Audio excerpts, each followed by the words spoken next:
Hey guys, thank you for joining us again for another exciting episode of Yomo. This is the Year of Magical Learning podcast. And today we have a brand new book for you. The book is called Quit, The Power of Knowing When to Walk Away by Annie Duke. This is a two-part reflection, and this is part one of two.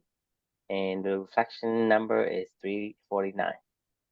That's right. 349. We're getting there. I even documented on this one. This is officially mile marker 25 of the 26.2 mile Yomo marathon.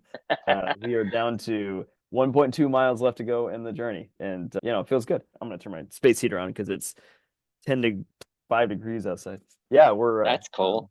it is. Yeah. It's been warm for the past few days. It's been like 0 or below. Actually, sorry, it says 23 now. So this is like a heat wave for us right now for the past few days.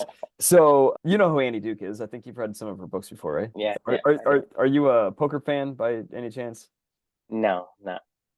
Okay. So Annie Duke, just for reference, if you don't know the world of poker, you'll probably think that I'm a total nerd, but like Annie Duke is kind of like a name a famous basketball player, 70s or 80s or something, like Magic Johnson, or no, she's not that famous, like Dominique Wilkins or something like that. Like somebody that's like a star, but not like a superstar kind of thing, but like, was like a star, right? She was like a poker star. Especially poker holds a place near and dear in my heart because when I was in high school, like my freshman year, I think is the first time that they really ever televised the World Series of Poker on ESPN.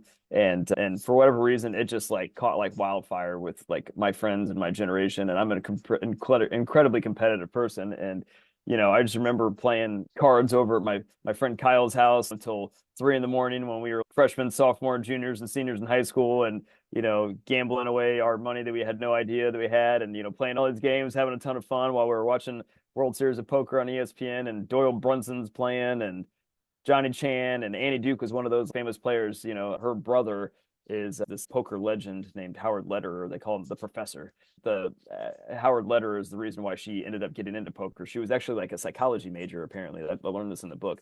She went to school for that, and like I don't know, she hit some hard times or something, and then her brother convinced her to give it a try, and she was like, "Yeah, sure, why not?" And ended up trying it, loved it, and she ended up becoming like I think she was one of the first women ever to win the World Series of Poker bracelet or something like that. So she was always like one of like the stars of TV, like on ESPN of like Annie Duke, Howard Lederer's little sister. And anyway, so it's funny that I read this book later on in life because that was like 20 years ago now, probably younger or more than that, probably like 25 years ago now.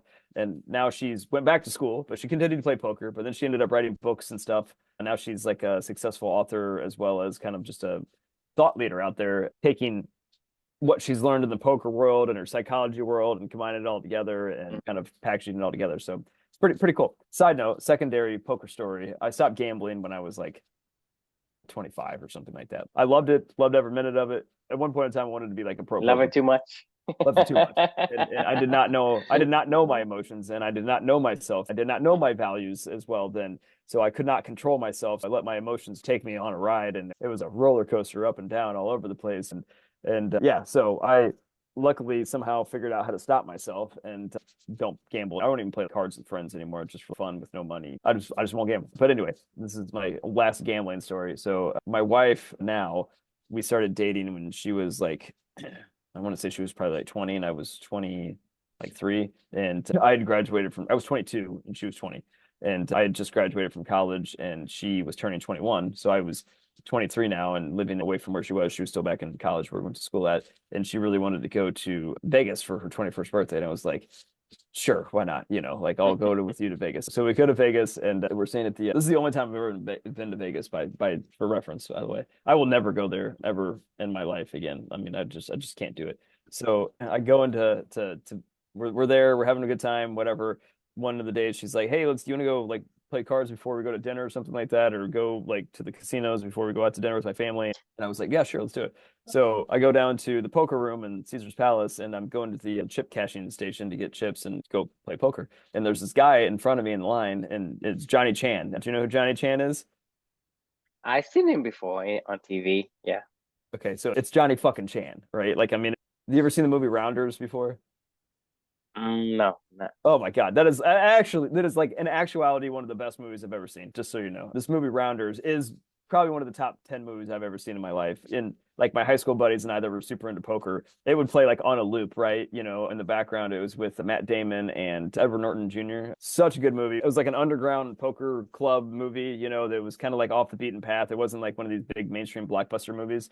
John Malkovich is in it. And he's Teddy KGB, like this club owner that speaks in Russian. And he's like, anyway, such a good movie. Well, the whole movie is about Matt Damon, who is like this card wizard, you know, poker savant, and he's afraid to play. He's like, because I can't risk it, you know, like I got to go to law school and I gotta get a job, and you know, and then his best buddy Edward Norton Jr. is like this freewheeling like dude that just always pulls him into these bad situations, and like it's called rounders because that's what you call people that play cards all the time. They call them rounders, right?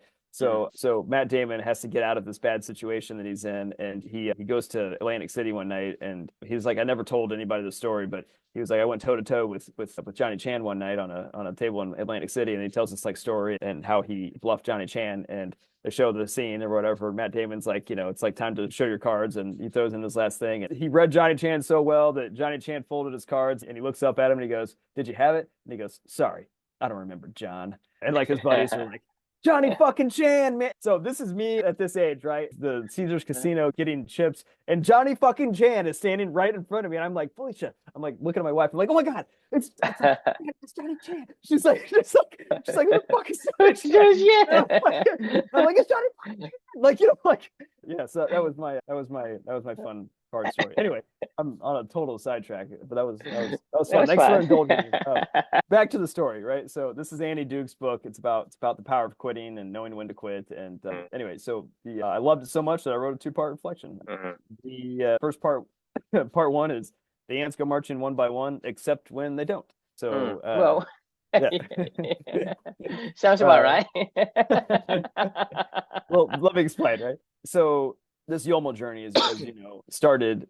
Well, here I started this whole reflection off just by a quick reflection on YOML itself. You know, we're at reflection 349, right? We are in the home stretch. You know, we have 1.2 miles left to go in a marathon, right? You know, this is when you're running and you're getting closer to the end of your run, and you're like, oh my God, I only got 1.2 miles left. I could do that. I've done that 1,000 times in my life, especially if you're in a marathon situation. You're like, I could do this in my sleep. We're talking 8 minutes, you know, or something like that. Like, that's nothing. Like, I could run for 8 minutes. You get this psychological kick in your head, you know, you're like, I could do this, right? That's kind of how I felt during YOMO. And I know that you saw this every single day as I was writing this, but I was dragging ass like in around book 300, you know, and I'm like, oh my God.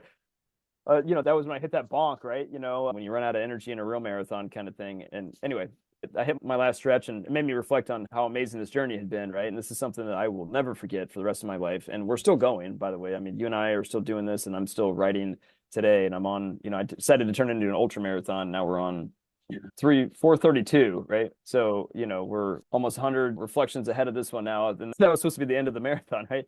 The thing about YOMO for me is it was never really about just 365, right? And you and I talk about this all the time. It's something that I'm going to be doing this for the rest of my life. I don't know what form it's going to take or what the next iteration of YOMO is, but learning, living my values helps me to connect with my daughter. Like, that's what YOMO is. It's not just 365 reflections in a book or something like that we're sharing on these podcasts. So for me, it was really important to have a reflective moment to say, like, look, this is great. We're almost at the finish line, but the race doesn't stop, and it's not going to end. And I have no intentions of ending it. Neither, I'm sure, do you or any other things, right, going forward. But it made me start to think about YOMO in general, right? So, and this is where the ants come into play. So let's go back to the beginning of YOMO, how this whole thing began in the first place. It was with something that I do every month called a monthly challenge, right? Challenge yourself is one of my core values. So I took it literally, and I said, I'm going to literally challenge myself to do something out of my comfort zone, something that I'm not familiar with, you know, and just to see what happens, right? And, you know, try to do it for 30 days, for a month. If I can't do it, whatever. If I do it every day, great. If I form a great habit, great. This is one of those harebrained ideas that I brought to you. I remember we were on our normal nightly chat, and I was like, you know what we should do? We should try to combine all of our efforts of all the books we read and start to compile it together in a book and put lessons all together. And you were like, well, why don't you try it? And I was like, fine, fuck it, I'll try it. Fine. I'll do it first. Let's do a monthly challenge on it. And you're like, go for it. And I'm like, okay, great. So I decided to use it as my monthly challenge. Do you remember that conversation? So I did it, right? fast forward to the end of the month, and it was like a breeze. I think I wrote like 25 reflections almost every single day of the month. And I was like, this is awesome. Like, I was like, this is fantastic. We get to October, and I was like, I'm keeping going, man. Fuck this shit. So we just kept going, and then boom, here we are, 349. Now I'm on 432, and this was back in 2021. We're in 2024 now. So it's been a long, fun journey at that point in time. But it made me start to think of, here's the thing with these monthly challenges. The whole point of why I do it is the whole point of YOMO and the whole point of living for two is to do things that I love to do with my daughter, to be able to connect with her spirit and to be able to feel like I'm honoring her life and all the things that we like to do together, right? Well, the problem is I can't do everything, right? There's a lot of things that I love to do, but I can't do everything. That's what these challenges are for, is to figure out, do I really is it really a red thread, or is it just like an idea that comes and goes? Like the piano that sits right over here that I tried for a month and I played 4 times and did not stick. And I was like, okay, that's that, or the fucking knitted. I should go get my horribly knitted hat, that looks like a mentally, handicapped person tried to put it together or something like that. It's horrible. It looks like I'm embarrassed to even show it, but I tried it and I did it almost every day and it still sucked. And it was not a red thread, right? So it made me think about something. What does this all have to do with Andy Duke and the power of quitting? So this is what I learned from this book. Ants, right? So we think of ants, we think of they're all just marching in order, right? The ants go marching one by one, right? They just are all worker ants trying to build their colony, keep them digging holes or whatever. Like, you know what I mean? Like, that's how you think of ants, right? I mean, beaver must dam, ants must build colonies. Exactly. They do it. They're all related. They all help each other to do their thing. Well, I didn't know this, but the ants don't do that. So they have these specifically designated ants. They call them, what do they call them? They're called explorer ants. They're designated as explorer ants. And these ants don't go where everybody else is going. They specifically go on their own and they go out and try new paths and find new shit, right? The goal for them is to find, because they know they're going to run out of food eventually. All the ants know they're going to run out of food on whatever trail that they're all marching on right now. So they send out these designated explorer ants to go explore. And if they hit a little honeypot, then they're like, oh, okay, great. We know where we're going next with. Let the rest of the troops know. And then we put all of our resources over there and then we go all in. Well, that's what I had this like aha moment when I was reading this book, and I was like, that's what these monthly challenges are. It's like my little explorer ants sitting for me and Amelia, sending them out, trying new stuff out. And then some days you hit a honeypot. Like when I did the pickleball and tennis monthly challenges. Wow. Talk about a honeypot, like catapulted me into my next weird ass thing that I'm doing right now of running a pickleball club. That was probably the biggest catalyst. Like I played almost every freaking day for 60 days straight. I feel like tennis and pickleball multiple times a day. And I was like, oh my God, I actually really love pickleball. And I was like, I really do want to do this thing. And that catalyst, that now here we are, right? Getting ready to launch an indoor pickleball club, right? It's one of those things where this is about living your values and living for two with my daughter. And like, got to send these explorer ants out to go find the next honeypot because YOMO's not going to last forever. It's going to end at 365. But I know what this is all about. It's about living for two. It's about living your values. So, we'll find the next honeypot. We'll keep going that direction. So anyway, that's a reflection. Sorry, talked a long time on that one. That's all right. I think that's essentially what we do at Company. It's the main purpose of Company is to foster a place for people to explore and find out what core values has a red thread, meaning that you resonate with. Right. And so a lot of time we don't know, and no one knows until you actually have to try it out.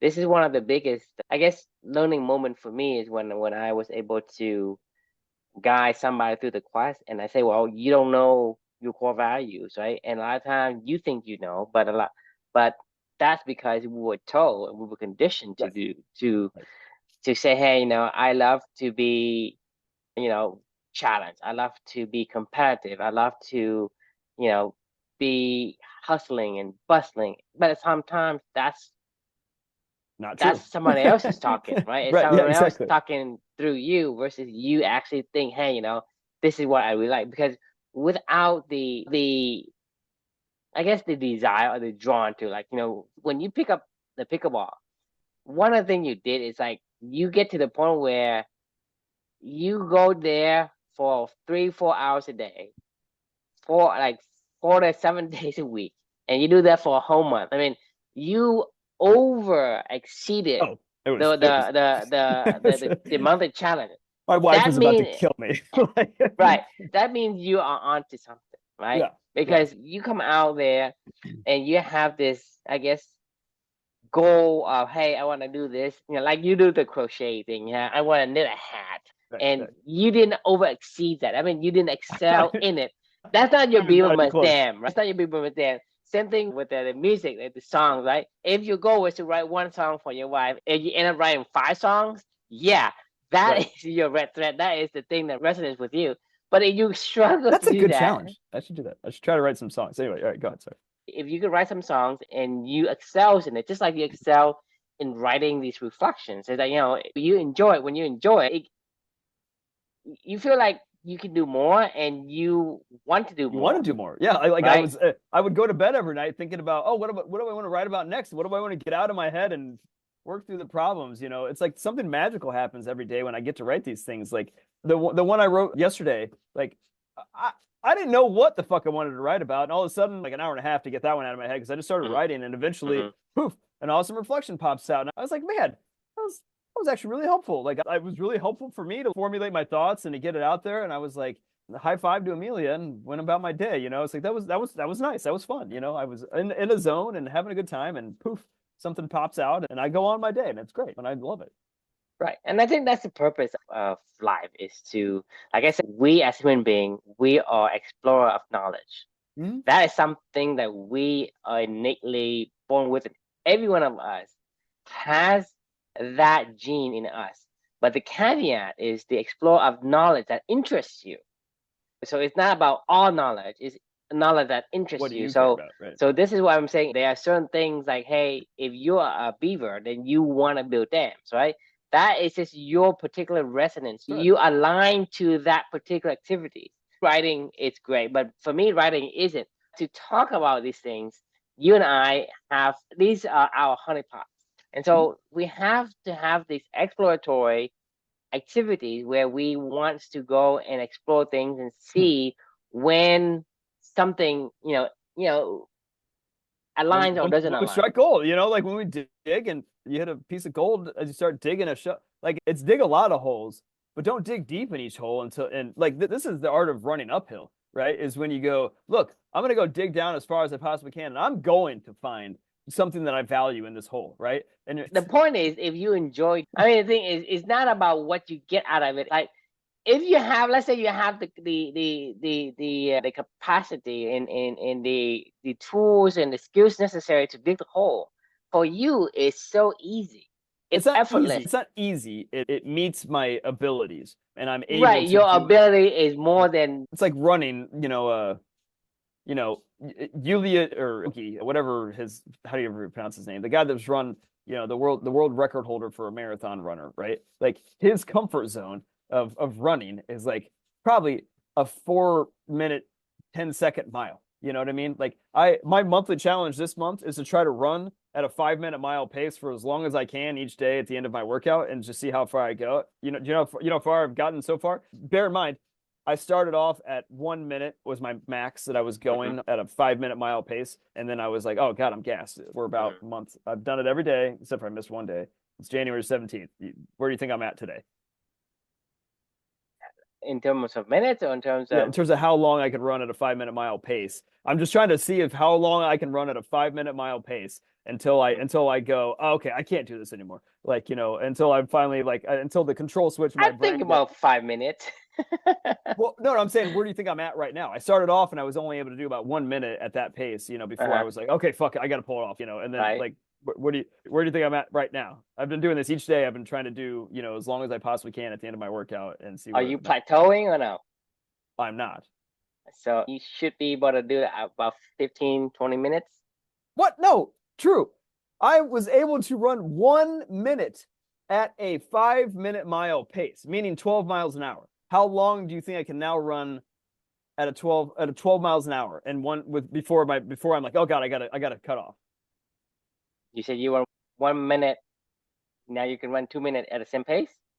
That's about right. I'm at like 145. Mhm. So I'm my goal, but the thing is that every single day I'm like 145. Tomorrow I'm at like 148 or 150. The next day, sometimes I make like a 5 second, 7 second leap. Some days I'm back at sort of where I was before, but like my point being is like I am seeing the progress and I'm enjoying it, but like I'm saying like that is not my comfort zone, right? Like Eliud Kipchoge can run probably a 4 minute 30-second pace in his sleep. Like that's like probably me running, an 8 minute mile where I'm like, I could do this all day. Like I don't care about it. Right. I Like think I that's don't even that. To me, back to what we were saying is, when you are hitting the honeypot, you know it. I yeah. guarantee your activity is going to be so impressive even to you Right. that I say, well, really, I did all this, right? That is when you know that's your honeypot. Agreed. So the exploratory ants in you, let's go explore. And if you are struggling at like even the slightest, I know. then it's not it. I'm done. I It's know. not it. To I me, know, man. to go spend that effort somewhere else.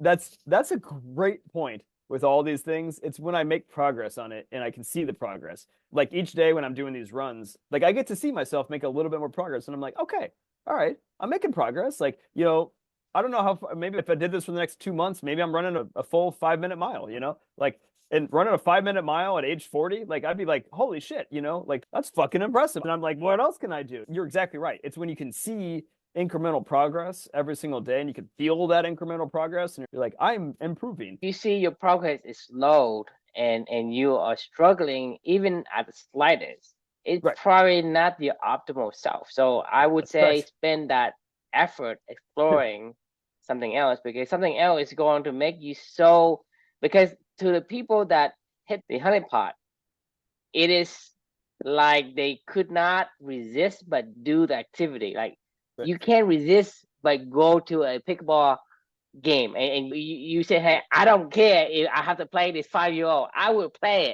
it. That is the absurdity It is, of man. the activity. And this is your honeypot. You know Agreed. what I mean? It's like, hey, I'll read anything. I'll read nonfiction. I'll read fiction. I'll read movie. I read magazine. I'll write Right. whatever. Then you hit the honeypot. That's what I'm saying. If you had to put any kind of willpower into your activity, because some activity that you do is because you have the faculty to do it. Doesn't mean that you should do, because it has to draw you in. If it Right. doesn't draw you in, then a lot of time, even a little effort eventually will exhaust you. It may take you longer to exhaust yourself, but if you had to put in some kind of energy, it will exhaust you just because it requires a like an you, you It deplete some requires power. willpower. It requires You willpower. deplete some power versus you Yeah. receiving power, right? Right. Right. Receiving the energy. And so eventually, like I said, $1 million, right? It's one penny at a time. We'll add to $1 million. So if a single grain of sand will tip a scale, Right. right? That's what we mean is everything adds up from the smallest grain of sand. And so if something that doesn't align, even though it is so insignificant as a grain of sand, but enough of it will tip the scale. It And will. Yeah. so because we have a limited resources of time, right? Time is the most precious resources that anyone was given. You were given that from the get-go. You're giving a chunk of time. Right. Don't waste it. Right? Agreed. Don't waste it on doing On things something you just don't want to you don't do. want to do. I mean, if I don't want to do the marathon, why you do the Right. marathon? If you think about life as a marathon, I mean, I can't wait until the end of my life. The perspective of a marathon is just that. You Right. cannot Yeah. wait until your life end. Right? Think about it. If you think life is a marathon, that means that you are yearning for the day your life ends. That is kind of insane. Don't you think life should not I be like a agree. marathon? It's not a marathon is so a marathon's like a moonshot, right? And we talked about this with the book about the rocket men, right? With Buzz Aldrin and a lot of these astronauts when they would come back, almost all of them, they spent so much time on the literal moonshot. That was all that they thought about. That was the end point. That was the terminal. Which, by the way, I hate that word terminal. Every time I go to the airport and I see terminal, and I'm like, That's the I don't end. like that fucking. I mean, that because it's the end, and I'm like, no, this isn't the end. Like, like this is just a stop. Think about life. You want your life to end. No, and Does when you hear the word end, terminal cancer or something like that, right? You're like, well, I don't want my life to end. You know what I mean? Like, nobody wants to be the terminal. Anyway, that was a side note, but like like Buzz Aldrin, right? When he came back, he had everything, every waking minute of his life was invested into landing on the moon. When he came back home, he was like, what do I do now? He had no idea why he was doing what he was doing in the first place. It certainly was a red thread, but he didn't understand what the red thread was within what he was doing. And that was his only goal, was to make it to the moon. And then you get done with that and you're like, it's like Michael Phelps when he gets done with all of his gold medals and he's like, what do I do now? Somebody else's goal that he's doing it for. I mean, a lot of times, like I say, we make the mistake of taking on somebody else's dream, because this is what we do as a young kid. Is we're told, you should be like Elon, you should be like Steve Jobs. We are constantly being told, like, as if you have this angels and the devil on your shoulder telling you all. So all that you do up until you're able to think about for yourself is you are constantly being forced into a certain mold. Even today, you and I don't have the freedom to do that, because you have your mother, you have your family, your sister, your aunt and uncle. Like, hey, Chris, what are you doing? Why are you doing things that it's like completely abnormal? They won't let you do it. I mean, because you really have to like really put your foot down to do the thing you do. And that's what I'm saying. It's society have a grip on us, and they won't let you think freely. Thank God America is one of the country that allows people to think freely in a certain level, not totally, okay? Even though we represent that, but in modern America, you don't really have the ability to think freely. No, right? nobody. You do in terms of the comparison from America to other country, right? You do have some leeway, but it's not 100%. Right? I'm just making that observation. And don't get me wrong, America is still the best country. I mean, regardless of what people think and how people say about politics and that, right? It's still the best country. They still have like limited in terms of the totality of freedom, but the freedom is still pretty open compared to other countries. But my point is, because society is basically giving us a culture, giving us a norm that hey, you have to follow this norm, and that norm sometimes it's good, sometimes it's bad. If it's a bad culture, then you're forced to do things that's not your own. You're forced to not think for yourself. Right. You're forced to follow the tradition. Tell you. Right. And that's, to me, it's one of the sad part of society. Right? Because society to me is a tool. It could be used for good or bad. If used for bad, then everybody says, hey, you live in a social environment, therefore you have to adhere to them. You can't just go and do whatever you want, right? Because of that, most people don't live the life that is aligning with them, that resonates with them. That's the honey pot for them. Right. So company in general is trying to say, okay, what can we do find your own honeypot and then be around a bunch of other people to rectify and start to group people into similar, honeypot seekers together, right? Like, it's not like you want to be alone, because that's a part of the honeypot as well, right? Like, this wouldn't be as fun if I didn't have you to talk. You want to group beavers together. You want to group lions together. You want to group eagles together. You don't want to mix like you want to mix the mouse with an owl, right? So you don't want to mix them together. So you want. Well, they can all be together in an ecosystem, though, right? Like, all those people do live together. They just don't. For the big picture, you have to have an ecosystem, and where you play a part is vital. Yes. That part, whatever you do, may seem insignificant, but it's vital to the whole ecosystem. Without it, the whole ecosystem would be out of place. I mean, it cannot churn. It's a system. Right. And so, but you still want to optimize the system by having a bunch of beavers together, right? Building dams together. Right? These are your honeypot explorer of sort. And honeypot, enjoy the honeypot, and the eagles together, the lions together, and however they work together meaningfully.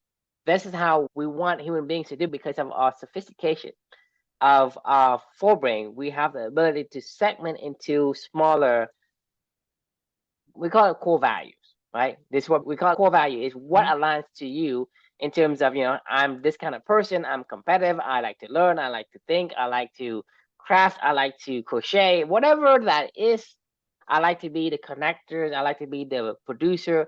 I like to be the explorer. Whatever that is, it is your role that make you who you are.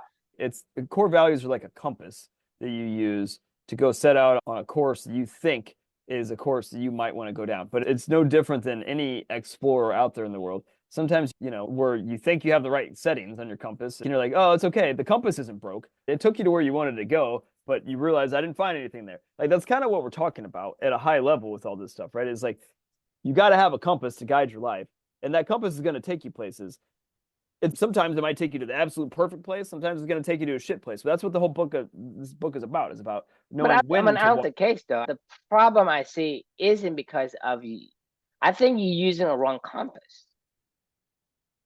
Well, okay, so I do see what you're saying. Like it's the compass. Because the thing is, the place you go, you find the compass. Like I guess maybe or something like that. Well, the thing is, for you, if you spend the time, I mean, to me, as far as I've got to this point in my life, I think that as long as you spend the effort to learn who you are first and selecting your compass to follow, to me, it's like it's a guarantee. It's like learning how to walk. It's a guarantee. You think that any compass will do. You pick up someone else's compass and say, "Well, it pointed me to that direction. I go to follow this compass here."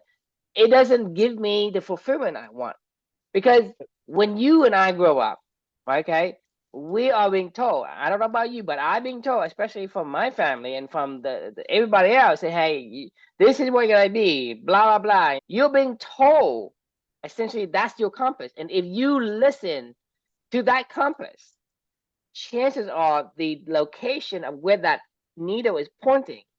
When you get there, this is what you want. It's not your honey pot, right? Because the honey pot for somebody is honey, somebody is the frog, or somebody is steak, coconut, whatever. It doesn't matter.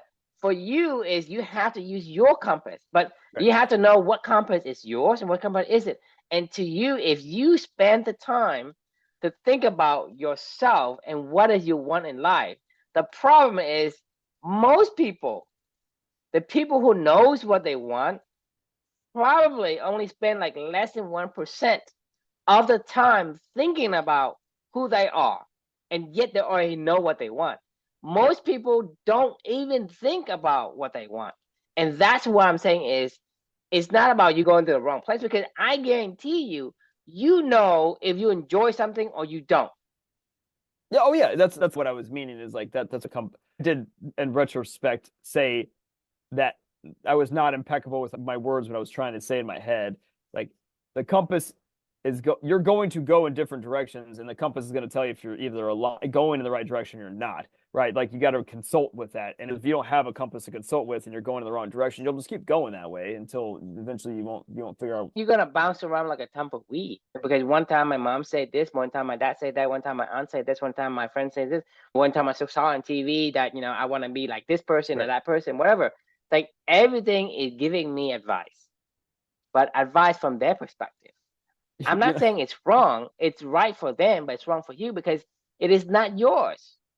When I was in college and getting ready to graduate and I was interviewing for jobs, I didn't know what I loved to do or didn't want to do. I was like, well, I don't know. I'll kind of do anything. I'm a smart guy. I can figure it out. I remember I applied for this role at JP Morgan Chase, and I was like, oh, JP Morgan Chase, that sounds like a great place to work, right? And it was like the investment arm of it. And the role was for this operations management program. I was like, sounds cool. Operations management. Awful. I was like, what is, I mean, I don't know. I mean, it sounds like I'd probably make some good money, and it's with a prestigious company. And it was actually a really prestigious role. They only took like 10 people or something like that. Creme de la creme. Yeah, kind of, right. So I got narrowed down to, I think it was like they invited 35 people to on-site at JP Morgan, and I think it was in Chicago.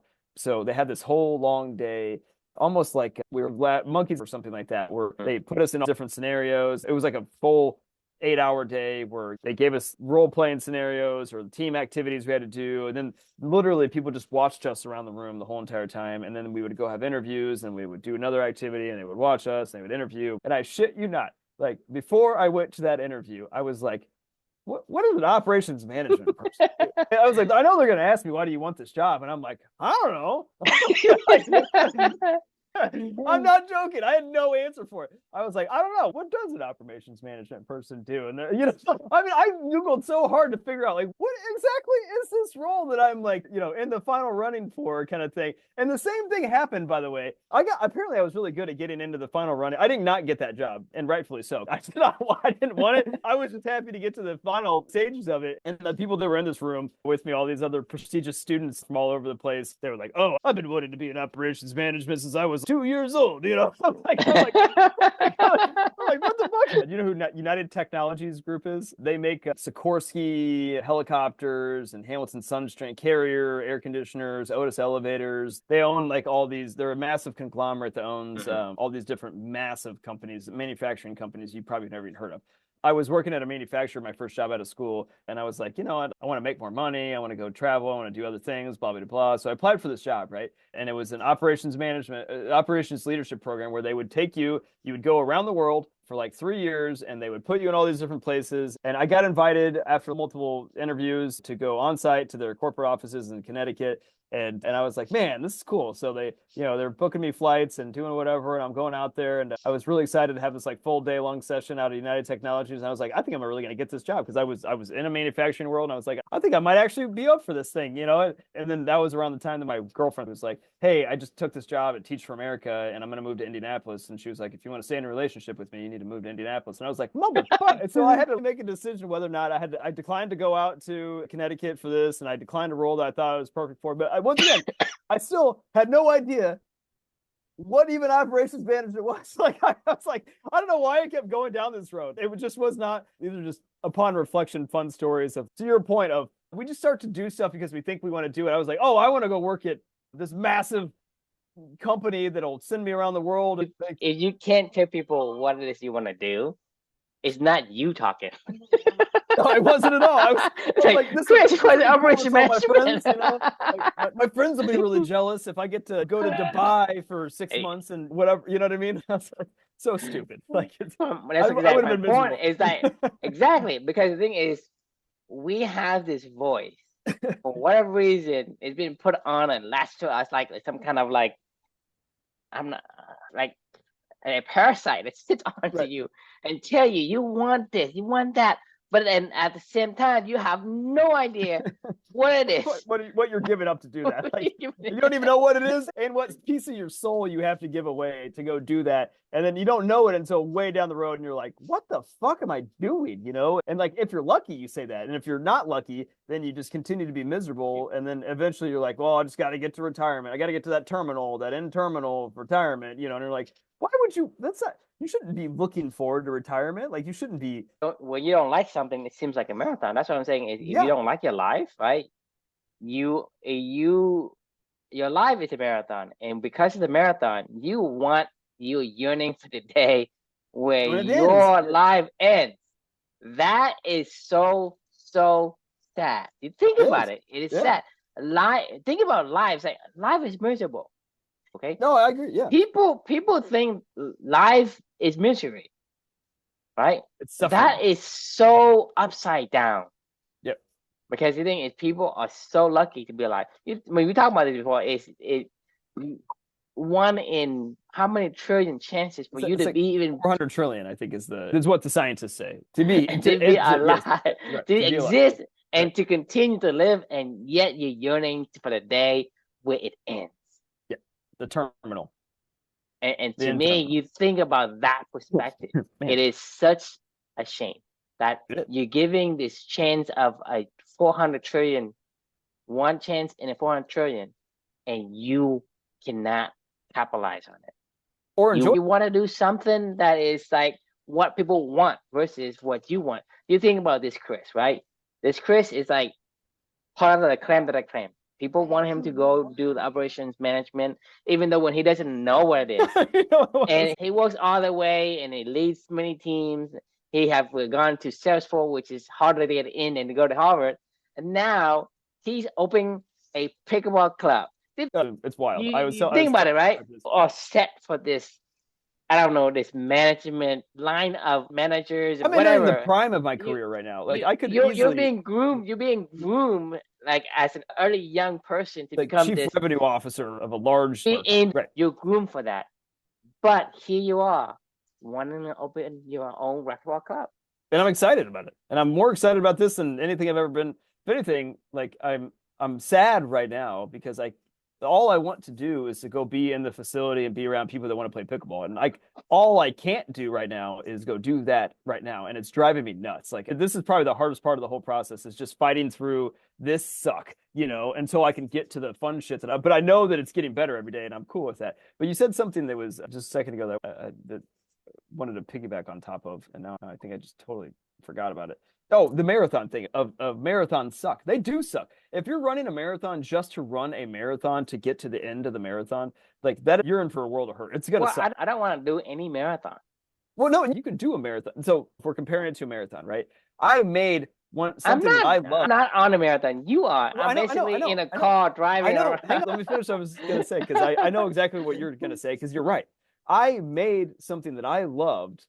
Like I still do it. Every fucking day was a blessing to be able to do this when I was doing Yomo stuff. When I was writing these reflections, and I'm still writing them, right? I'm sad when I can't write them, because I don't have a new book and a new thought or something like that I just finished or whatever these days. I can't do it every day because that's kind of, I need a, for this particular project, I need something to write about it. But I turned something that was amazing, something I loved, and something that was magical into something that for a certain portion of this whole entire thing was miserable because I set this weird arbitrary goal, that this arbitrary stupid goal, right? From that book a couple books ago that made me think that was the terminal, right, endpoint, right, of this journey, and that wasn't the terminal endpoint of this journey, and because of that, like I got fucking miserable. I bonked a little bit around like 300 to 320, and I was like dragging ass in this every single day. And I turned something I loved every morning into something I hated. And so I finally was like, oh,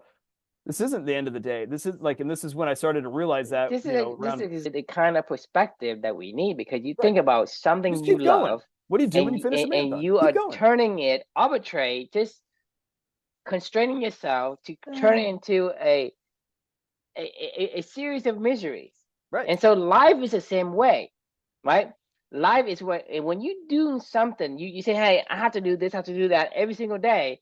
I have to wake up, right? Say, I have to wake up, I have to go do this, I have to do that. Or the other perspective is I get to wake up, right? That's amazing. I mean, you think about it. If I give you $1 billion today, but the caveat that you won't wake up again, would you take it? Exactly. It's nonsense.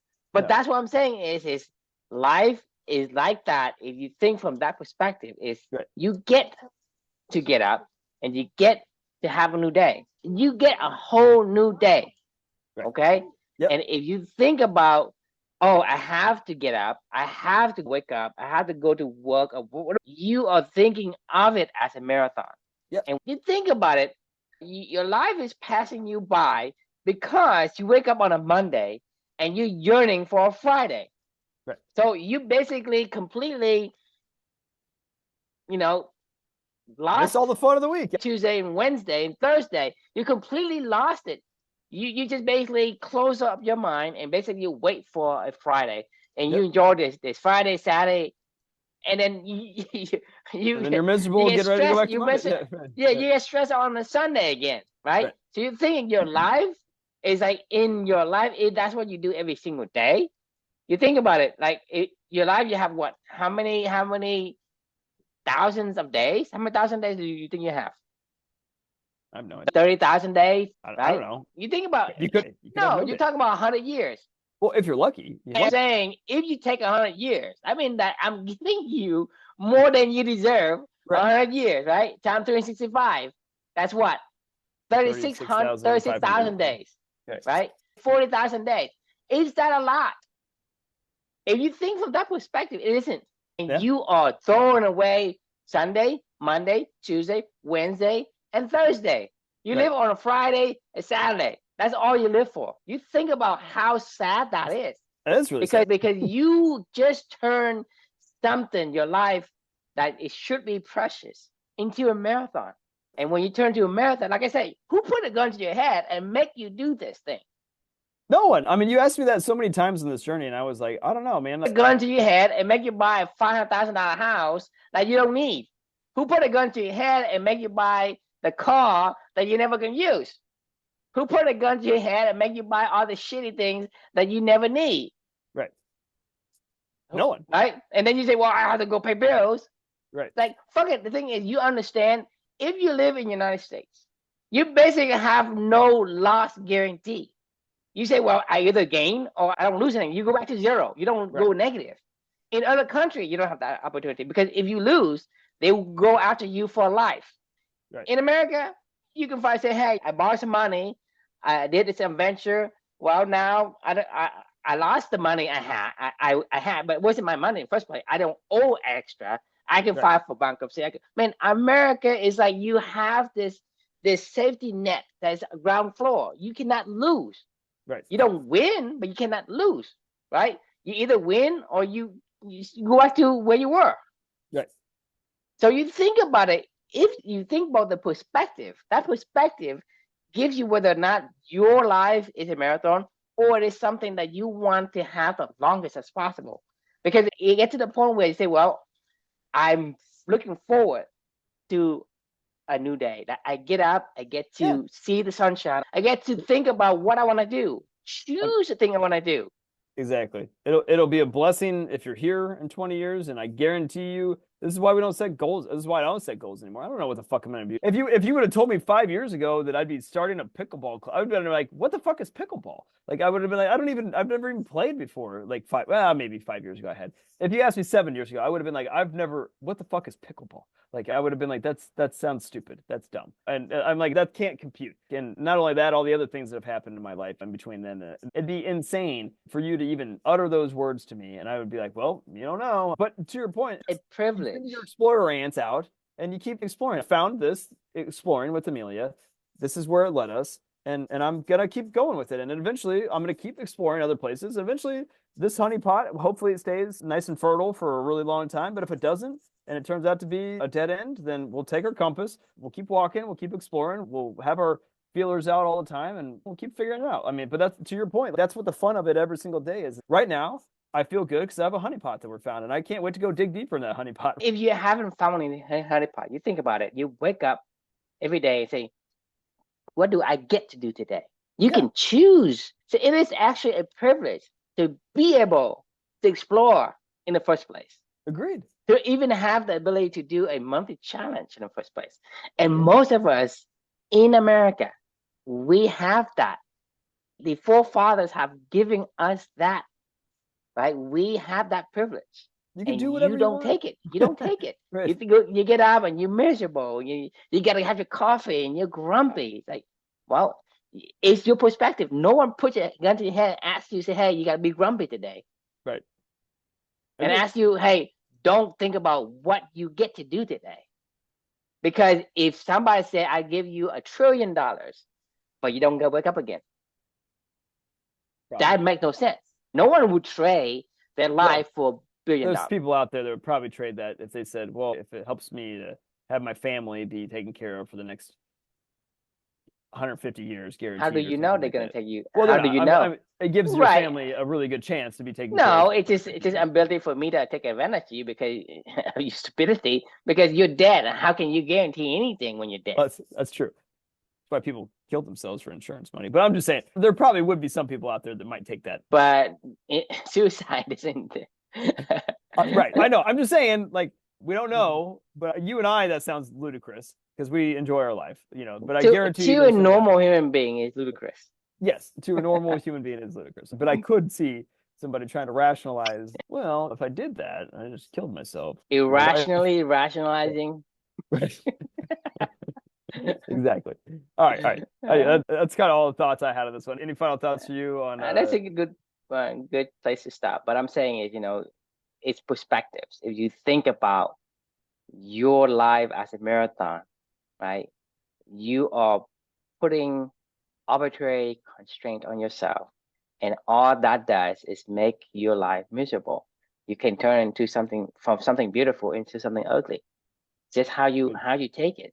Because I'm saying is when you get up in the morning, you get to get up. You say most people don't get to choose what they want to do that day.